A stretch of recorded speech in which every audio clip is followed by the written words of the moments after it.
नमस्कार दोस्तों, आप सबका स्वागत है आपके अपने चैनल गवर्नमेंट एग्जाम स्टडी में।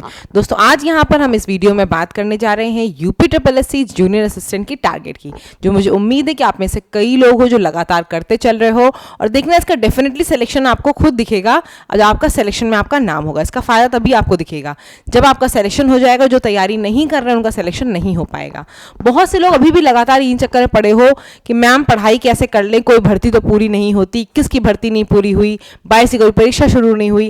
देखो मैं एक ही चीज बोलूंगी, आयोग का काम है वो अपने अकॉर्डिंग जब भी करे, बट आपको अपनी तैयारी करनी है। और ये जो मौका मिला है चुनाव वाला, इस समय से अच्छा कोई मौका नहीं है। इस समय आपके पास किसी एग्जाम का प्रेशर नहीं है। आपके जो भी एग्जाम की आप तैयारी कर रहे हो आप आराम से उसको कर सकते हो। तो मैं यही बोलूंगी, आप में से कई लोगों की जीके वीक है या कुछ भी है, तो आप इस समय उसको अच्छे से इंप्रूव कर सकते हो। और अगर आप सब इन सब चक्करों में पड़े रहे कि मैम वैकेंसी कंप्लीट नहीं होती, 5 साल लग जाते हैं, ये है वो, देखो सबको पता है ये हमेशा होता है, हर साल का है। चुनाव हमेशा टाइम से होते हैं। स्टूडेंट्स की चीज़ें जो है, एग्जाम है, इन सब में हमेशा दिक्कतें आती हैं। लेकिन उसके लिए देखो मैं और आप कुछ कर नहीं सकते, हम यही कर सकते हैं अपना बेस्ट देंगे। क्योंकि ये टाइम जो है, इन समय नेगेटिव चीज़ों से हमें दूर रह के सिर्फ पॉजिटिव चीज़ों की तरफ रहना और सिलेक्शन के लिए हमें अपना एक कदम आगे बढ़ाते रहना है। जो निरंतर एक कदम आगे बढ़ाएगा उसी के आपको पता है टारगेट के अचीव हो जाएगा, टारगेट के पास पहुंचेगा।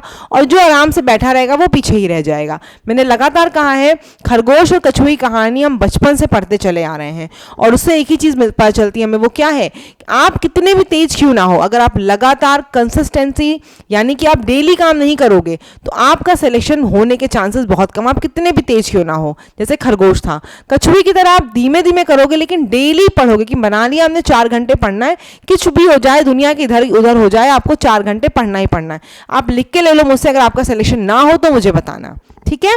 बस जो चीज़ें जैसे होती हैं, बहुत से लोगों के सिलेक्शन में अभी भी आप लोग कह रहे हो नहीं हो रहा है, तो मैं एक ही चीज़ बोलूंगी, इसका मतलब आप पढ़ाई कंप्लीट हो चुकी है, आप प्रैक्टिस सेट करो। जितनी प्रैक्टिस सेट करोगे उतने क्वेश्चंस आपके दिमाग में आएंगे और उतना ही आपका दिमाग चलना स्टार्ट हो जाएगा, ठीक है। चलो फटाफट से वीडियो शुरू कर लेते हैं। आज देखो जो मैं वीडियो आपको बताने जा रही हूँ, 3 दिन की वीडियोज़ हैं, 8, 9 और 10। क्यों है, कई लोग हो जो चैनल से अभी जुड़े हो, और हाँ यूपीएससी जूनियर असिस्टेंट की मैं कंप्यूटर की भी क्लासेस ले रही हूँ, वो आपको डेली मिल रही होंगी। बिग डेटा प्रोसेसिंग बताया है मैंने आपको, उसके प्रैक्टिस सेट करवा रही हूँ इस समय। तो चैनल पे नए होगे सब्सक्राइब जरूर कर लेना, और जो टारगेट देती हूँ डेली उनको प्लीज पूरा करो, ये आप ही के बेनिफिट के लिए है। आज मैंने 3 दिन का क्यों दिया है काम, बहुत से लोग हो जो पीछे रह गए हो, बहुत से लोग हो जो अभी चैनल पे नए आए हो, तो आपको ये चीज़ें अचीव करने के थोड़ा सा समय चाहिए। तो मैं 3 दिन का टाइम दे रही हूँ। 8, 9, 10 आपको क्या करना, जितनी चीज़ें हमने पढ़ी हैं उसका रिवाइज करना। जो लोग कर चुके हो अच्छे से उन्हें प्रैक्टिस सेट करने हैं, ठीक है। उन्हें यूपीएससी की मार्केट में जाना, कोई प्रैक्टिस सेट की बुक को उठा लाना, देखना आप कितना आप उसमें कर पा रहे हो। क्लियर है। चलो हम देख लेते कि हमें क्या क्या पढ़ा है, वो सारी चीज़ें आपको रिविजन करनी, जिनका हो चुका है वो भी रिविजन करना। रिवीजन सबसे ज्यादा जरूरी है, प्रैक्टिस सेट के साथ रिवीजन करना। बार बार मैं कहती हूं कुछ भी करो उसका प्रैक्टिस सेट जरूर लगाया करो। कहीं से भी ढूंढोगे गूगल पे, यूट्यूब पे 50 हर टॉपिक वाइज प्रैक्टिस सेट मिल जाएंगे। तो किसी का भी आपको जहां से लगे प्रैक्टिस सेट जरूर करना। क्लियर। चलो बात देख लो हिंदी में। काल एक नया टॉपिक है, काल अभी तक आप में से किसी ने नहीं किया है, काल आपको इन 3 दिन में खत्म करना है। काल में क्या पढ़ना है, भूतकाल, भविष्यकाल, वर्तमान काल, प्लस अगर आप एग्जाम में देखोगे तो पिछली बार क्या आया था, हेतु हेतु मद काल, हेतु हेतु मत भूतकाल या फिर आसन्न भूतकाल। तो ये सब क्या है आपको ये भी पता होना चाहिए, ठीक है। हेतु हेतु मत भूतकाल, आसन्न भूतकाल, ये सब क्या है ये भी आपको अच्छे से पढ़ना। मैं इसलिए बता रही हूँ कि काल में ये सब आपको टॉपिक कवर करने हैं, एग्जाम में आए थे। क्लियर है। आगे देख लो पढ़ना क्या है। स्वर व्यंजन मैं बता चुकी हूँ, पिछली बार क्या क्या आया था, पूछा गया था कौन सा इसमें से वर्ण है जो कंठ से बोला जाता है, ताल से बोला जाता है, सघोष, अघोष, अल्पप्राण, महाप्राण, ये सारी चीजें कवर करनी। जो कर चुके हो बहुत बढ़िया है, जो नहीं करे उनको करना है, जो कर चुके हो रिवाइज कर लेना। संधि में सारी चीजें आपको पढ़नी है, दीर्घ संधि, स्वर संधि, गुण व्यंजन संधि, सारी संधि पढ़नी, गुण संधि जितनी भी हैं। समास पढ़ना है, आपको बताया है मैंने, समास में भी डेफिनेशन के साथ साथ पढ़ना, खाली समास नहीं पढ़ना है, डेफिनेशन के साथ साथ पढ़ना है। क्रिया पढ़नी है आपको, ठीक है। और आपको क्या पढ़ना, अकर्मक सकर्मक क्रिया दोनों पढ़नी है। क्रिया पदबंध बाद में बताएंगे, क्रिया अभी पढ़ लीजिए आप लोग। अलंकार भी कैसे पढ़ोगे, डेफिनेशन के साथ, परिभाषा के साथ साथ पढ़ना है। वाक्य में संयुक्त वाक्य, मिश्रित वाक्य, साधारण वाक्य पढ़ना है। कारक आपको पढ़ना है। ये पढ़ने के बाद मैंने क्या बोला, प्रैक्टिस सेट जो सबसे ज्यादा जरूरी है, ठीक है। जीएस में क्या बात कर रहे हैं हम लोग, जीएस में आपको मैं मॉडर्न हिस्ट्री से मैं बोल रही हूँ पढ़ने के लिए। अब 3 दिन बाद आपका मॉडर्न हिस्ट्री खत्म हो जाएगा। तो मॉडर्न हिस्ट्री के लिए मैंने पहले भी कहा है, बुक के लिए आप परेशान मत हुआ करो। देखो बुक अगर आप पढ़ते होगे ना 2-3 बुक, सब में एक ही चीज आएगी। 1498 में आपका पोर्टुगीज आया था, पहले पुर्तगाली आए थे, वास्को डी गामा आया था केप ऑफ गुड होप के थ्रू। तो सब जगह वही चीजें, कहीं जुड़वा डिटेल में चीजें हैं, कहीं सिर्फ वन लाइनर में है। तो आपको पढ़ना है किसी बुक से पढ़ लो, लूसेंट है उससे पढ़ लो, घटना चक्र होगी, बहुत से बच्चों के पास घटना चक्र भी होती है, तो घटना चक्र से भी आप पढ़ सकते हो। क्लियर, किसी भी बुक से आप पढ़ लो मॉडर्न हिस्ट्री। उसके बाद आपको वाटरफॉल, ये सब ज्योग्राफी की चीजें आती हैं।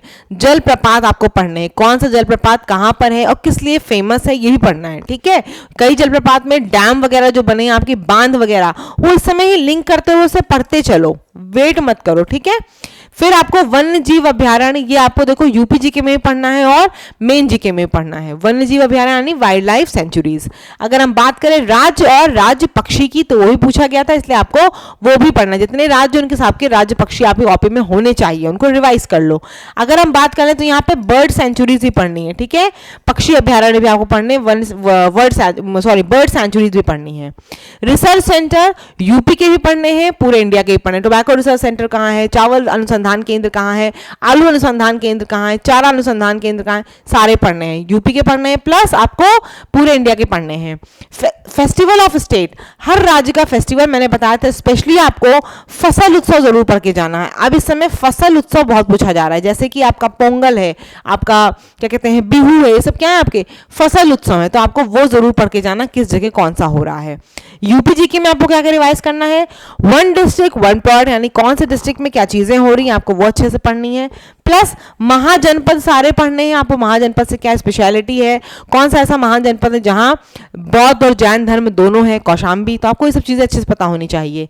यूपी की कंप्लीट नॉलेज, यानी कंप्लीट नॉलेज मतलब उसकी फिजियोग्राफिकल लोकेशन क्या है, यूपी में नगर निगम कितने हैं, मंडल कितने हैं, प्लस यूपी में नदी कौन कौन सी बहती है, यूपी में सबसे ईस्टर्न में क्या है, वेस्टर्न में क्या है, कितने राज्य उसे टच करते हैं यूपी के बॉर्डर से, ये सारी डिटेल आपको यूपी जीके में पढ़नी है।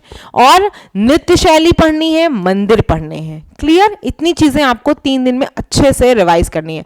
मुझे लगता है 3 दिन का टाइम मोर देन इनफ है। पढ़ाई देखो बहुत बेहतरीन ढंग से करो, रोज रोज टारगेट दे रही हूँ, इसीलिए 3 दिन का आपको रिवीजन का टाइम दे रही हूँ। इसमें काफी चीजें कर लोगे तो आप देखोगे खुद ही कि प्रीवियस ईयर से आपके लगभग काफी टॉपिक कंप्लीट हो चुके हैं। इसीलिए बोल रही हूँ कि प्रैक्टिस सेट ले आओ, और कुछ तो नहीं, लेकिन हिंदी में तो मुझे पता है कि आप काफी अच्छा करने वाले हो अगर आप सच में इन सब चीजों को पढ़ लिए हो तो इसीलिए प्रैक्टिस सेट जरूर ले आओ कोई। और जो टॉपिक वाइज मैंने बोला आपको, उनको कुछ नहीं तो गूगल पे डालोगे, सीधे स्वर के प्रैक्टिस सेट मिल जाएगा, नहीं तो यूट्यूब पे डाल लो और सीधे उन सबको कर डालो। क्लियर हो रही है। और इधर उधर देखो पूरे टाइम मैंने बताया है, आप चाहो तो इस ऑनलाइन प्लेटफॉर्म का यूज भी कर सकते हो, चाहो तो अपना बर्बादी भी कर सकते हो। बर्बादी कैसे आपको पता है, अगर 1 सेकंड एक रील देखने बैठ जाओ, शॉर्ट्स देखने बैठ जाओ, 2 घंटे कहाँ चले आते हैं किसी को पता नहीं चलता। तो ये काम मत करो, अपना काम जो मैंने कहा उसको पढ़ो, बुक से प्रैक्टिस सेट ढूंढो, सीधे प्रैक्टिस सेट देखो, कुछ और कोई चीज नहीं। क्लियर हो रही बात। चैनल पर नए होगे सब्सक्राइब जरूर करना, कोई क्वेरी हो तो कमेंट सेक्शन में पूछ सकते हो, टेलीग्राम ग्रुप से जुड़ जाओ, वहां पर आपको कंप्यूटर की PDF प्रोवाइड की जा रही है। धन्यवाद।